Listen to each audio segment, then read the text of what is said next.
নমস্কার, আমি সঞ্জু কর্মকার। আপনাদের সকলকে স্বাগত জানাই সঞ্জু কর্মকার ইউটিউব চ্যানেলে। এই ভোরবেলা ভিডিও করছি তার একটাই কারণ, আমরা আজকে বেরোতে চলেছি তারাপীঠের উদ্দেশ্যে মা তারার দর্শনে। চলুন। এখন সকাল 4:35 বাজে, আমরা বেরিয়ে পড়লাম তারাপীঠের উদ্দেশ্যে। আমাদের সঙ্গে আছে আরও 4 জনা, তারা আছে সামনের বাইকে। আর এই যে আমার দাদা,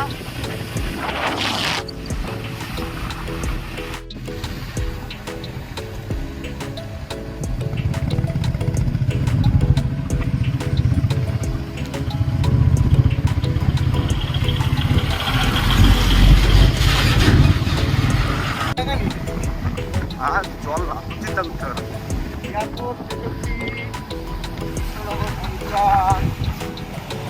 আমরা যাত্রা শুরু করেছিলাম গোপালনগর থেকে 4:35।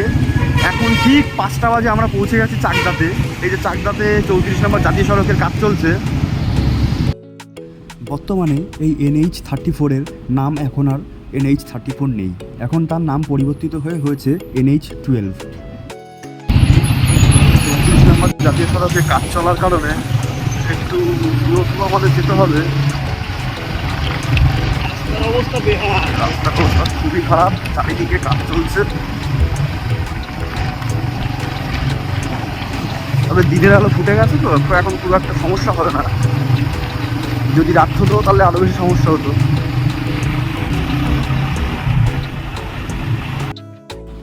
এই প্রথম আমি কোথাও মোটরসাইকেলে করে ভ্রমণ করতে বেরোচ্ছি, আরও মা তারার দর্শনে। অনুভূতিটা একটু আলাদাই ছিল।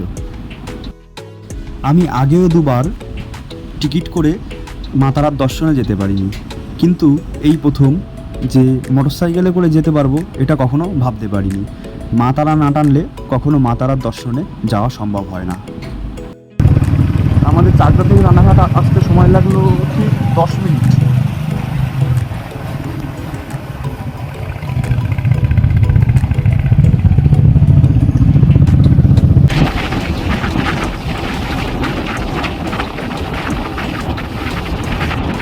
এখন 5:58 আর আমরা পৌঁছে গেছি কৃষ্ণনগরে।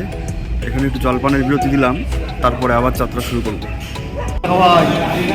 দিদিটা রাখতে হবে তো।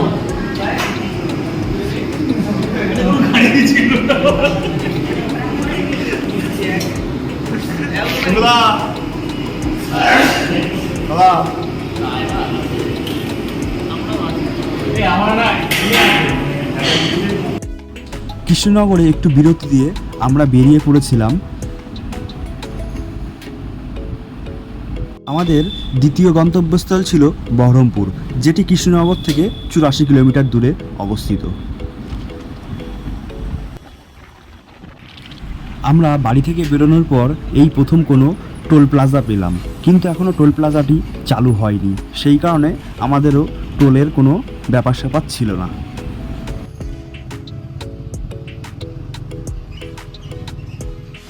শ্রাবণ মাসের দিন বাড়ি থেকে বেরিয়েছি, আর বৃষ্টি হবে না এটা কখনো হতে পারে?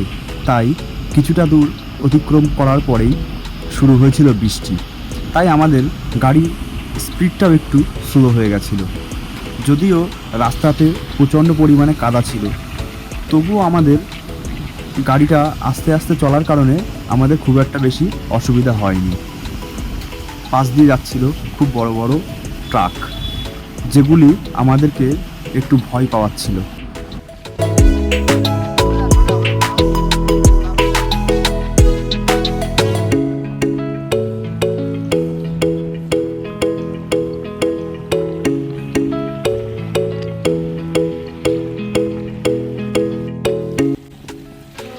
আমরা বহরমপুর শহরের মধ্যে পৌঁছে গেছি, তার সাক্ষী হলো এই নদীটি, যেটি বহরমপুর শহরের পাশ দিয়েই বয়ে গেছে।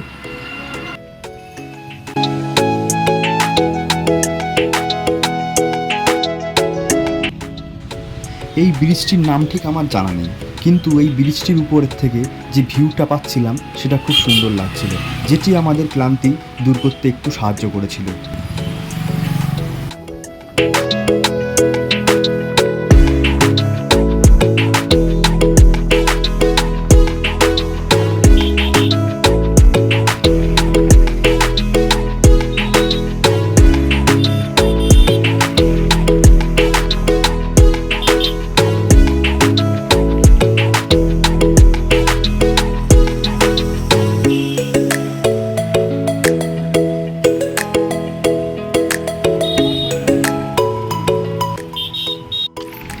এই ব্রিজটা পার করার পরেই আমরা পেয়েছিলাম একটি রেল ফটক, যেই রেল ফটকের পাশে দাঁড়িয়ে আমরা একটু চা জলখাবারের ব্রেক নিয়েছিলাম।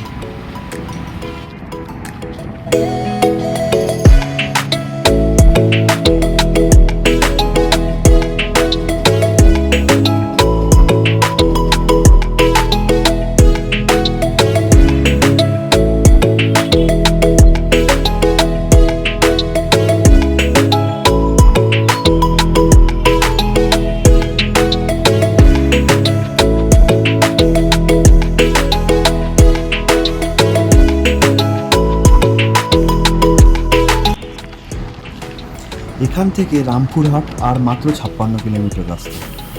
আমাদের তারাপীঠ যেতে আর বেশি সময় লাগবে না এখান থেকে।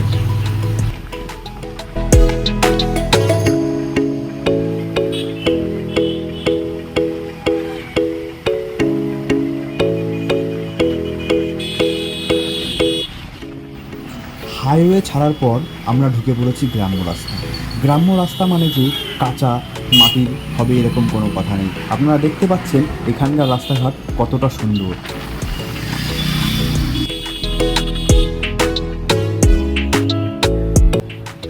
গ্রাম মানে যে সারি সারি তাল গাছ এবং বাড়ির উঠোনে রাখা বিচুলি গাধা, সেগুলো দেখলেই আপনারা বুঝতে পারবেন। আর এখানকার যে বিশেষত্ব সেগুলো হচ্ছে মাটির বাড়ি। এখানে মাটির দোতলা বাড়িও আছে, যেটা আপনারা আগে গেলে দেখতে পাবেন।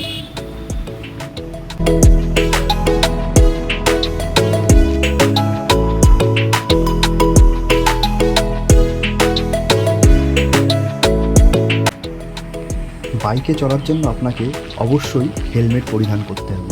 তার জন্যই আমরা মাথায় হেলমেট দিয়ে ভ্রমণ করছিলাম। এটা একটি খুব ভালো ব্যাপার।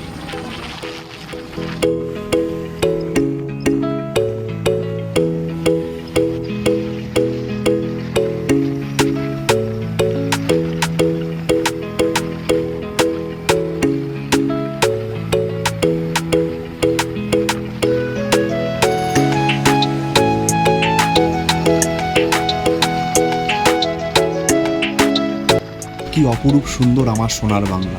দেখুন রাস্তার দুপাশ দিয়ে যে ধান ক্ষেতগুলো রয়েছে তাতে এখন সবে ধানগুলো রোপণ করা হচ্ছে।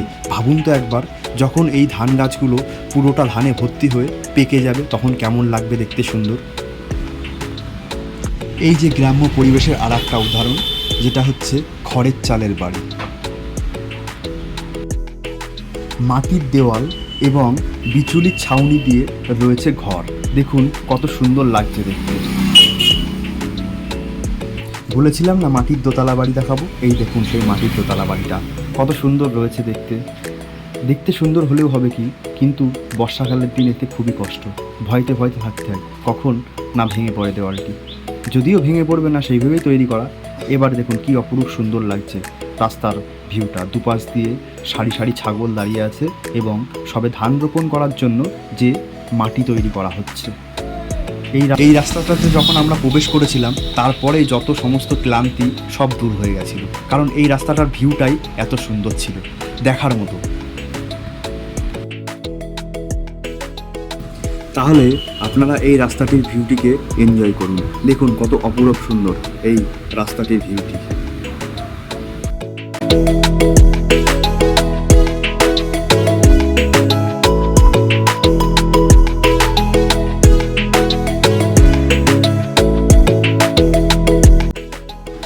রাস্তার অপরূপ ভিউ দেখতে দেখতে আমরা পৌঁছে গেছি তারাপীঠ শহরে।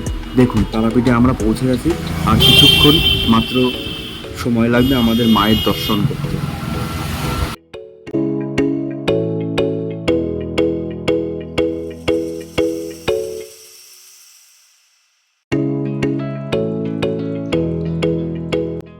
তারাপীঠ পৌঁছেই আমাদের প্রথম কাজ হয়েছিল একটি হোটেল খুঁজে বের করা। সস্তাতে যে হোটেলটি খুব ভালো হবে পেয়েও গেছিলাম, কিন্তু হোটেলের ভিডিওটা আমি দিচ্ছি না। তারপরে আমরা চলে গেছিলাম একটি রেস্টুরেন্টে খাওয়ার জন্য, কারণ শুনেছি নাকি মা তারার পুজো খাওয়া দাওয়ার পরেও করা যায়। আমরা এখান থেকে নিরামিষ খাওয়া দাওয়া করার পর আমরা তারপরে যাব মায়ের দর্শনে। দেখুন আমরা নিরামিষে কী কী খাচ্ছি। সেই ভোরবেলা বেরিয়েছিলাম বাড়ির থেকে, রাস্তায় চা জল ছাড়া কিছুই খাওয়া হয়নি, তাই এই নিরামিষ খাবার আমাদের কাছে অমৃত বলে মনে হচ্ছিল। কিছু খাওয়া দাওয়ার পর আমরা বেরিয়ে পড়েছিলাম মায়ের মন্দির দর্শনে। এই যে মায়ের মন্দিরের প্রবেশদ্বার, যেখান থেকে প্রবেশ করার পরেই আমরা দেখতে পাবো মায়ের অপরূপ মুখখানি। চলুন তাহলে দেখা যাক মায়ের মন্দির এবং মাকে দর্শন করা যাক।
মায়ের মন্দির দর্শন করার পর আমরা গেছিলাম তারাপীঠ শ্মশানে।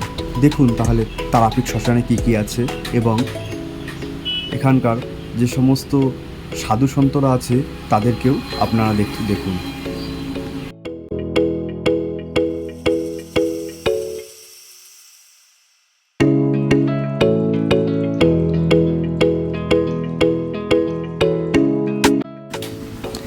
শ্মশানে ঢোকার মুখেই দেখলাম একটি বলি দেওয়ার স্থান এবং সামনে রয়েছে কিছু মন্দির। আমরা শ্মশানের মধ্যে আর বেশিক্ষণ ঘোরাঘুরি করিনি, তার কারণ সন্ধ্যা হয়ে আসছিল আর আমাদেরকে যেতে হবে পুজো দিতে, সেই কারণেই। তাহলে দেখুন আমরা কীভাবে কী পুজো দিচ্ছি না দিচ্ছি এক্ষুনি আপনারা দেখতে পাবেন।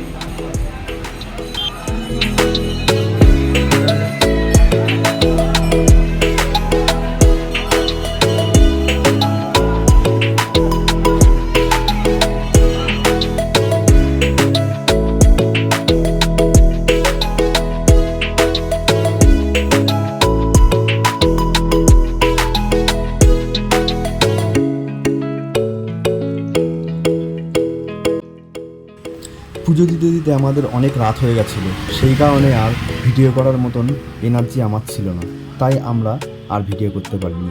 এবার পালা হয়েছিল বাড়ি ফেরার। দেখুন আমরা কীভাবে বাড়ি ফিরছি, এই সেই সুন্দর রাস্তাটির ভিউ আপনাদের সামনে আবার তুলে ধরলাম। নমস্কার, কেমন লাগলো অবশ্যই জানাবেন আমাদের ভিডিওটি এবং লাইক, শেয়ার এবং সাবস্ক্রাইব অবশ্যই করবেন।